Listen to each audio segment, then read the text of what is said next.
sommes ici dans une ancienne église qui a été inaugurée début XXe siècle, détruite à la Seconde Guerre mondiale, reconstruite à la va-vite, donc le clocher a disparu. Elle a eu son mode de fonctionnement normal jusque dans les années 2015, enfin même un petit peu avant, étant donné que nous on l'a racheté en 2015.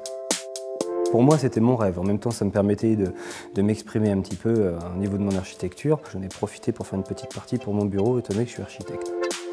Une église, on n'en trouve pas souvent. Il fallait qu'on essaye, il fallait qu'on y aille, il fallait qu'on s'éclate. L'idée principale de la rénovation, ça a été de conserver comme un grand volume, qu'on retrouve quand même la sensation d'une église, dans laquelle je suis venu intégrer différentes petites boîtes pour mettre les chambres, qui sont, certaines font 7 mètres carrés 50, 8 ou 9 mètres carrés, donc c'est des petits espaces qui sont totalement aménagés avec rangement, etc. Ce que je trouvais intéressant, c'était de recréer le foyer familial, de partir de ça au centre et d'avoir après toutes les pièces périphériques qui tournent autour avec toujours une communication.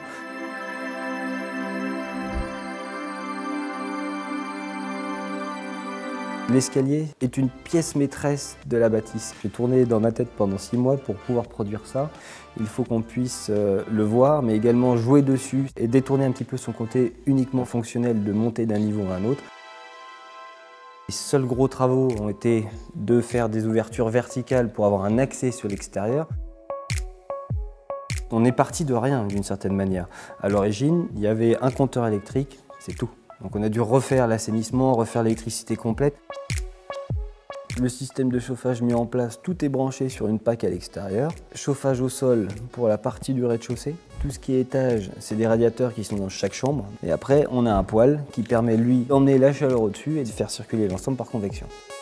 Les matériaux utilisés ont été du bois, toujours dans l'idée de rapporter un petit peu de chaleur à l'intérieur.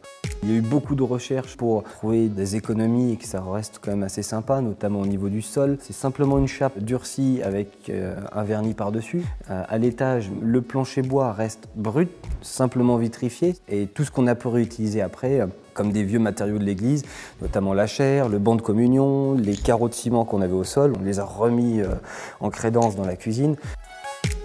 Tout ce qui était ferrure, tout ce qui était fermeture de porte, j'ai essayé de tout récupérer. Voilà, l'idée c'était d'essayer de conserver un maximum de choses de l'église à l'origine. Alors si c'était à refaire, je leur ferais grand plaisir. Ça a été très fatigant quand même, toute l'année de travaux. Gérer tout ça, plus la famille et tout, même pouvoir marier l'ensemble, c'était quand même relativement fatigant. Lever tôt, coucher tard et tout, c'est 1 an, c'est court. Mais c'était long quand même aussi. Mais par contre, à refaire, ce serait génial. Et c'est vrai que maintenant, quand je vois des belles églises sur le bord de la route, je retenterais bien l'aventure, parce que c'était quand même assez sympa.